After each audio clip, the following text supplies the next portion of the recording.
Em tên Hoa, đến từ Bình Dương. Hôm nay em đến đây làm môi cắt mí mắt vì sợ đau.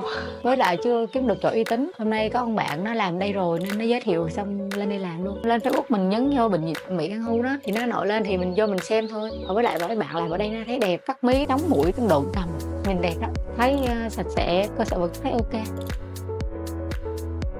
Làm cho hai mí nó đều nhau, mắt nó hơi to ra một xíu, mình đừng có buồn tại vì mình tin tưởng bác sĩ ở đây.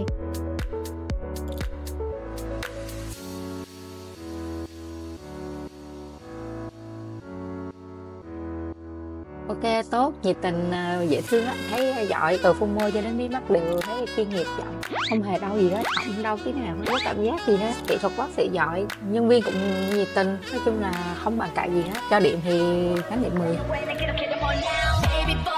그 자신감이 반듯한 나 기억해만 baby boy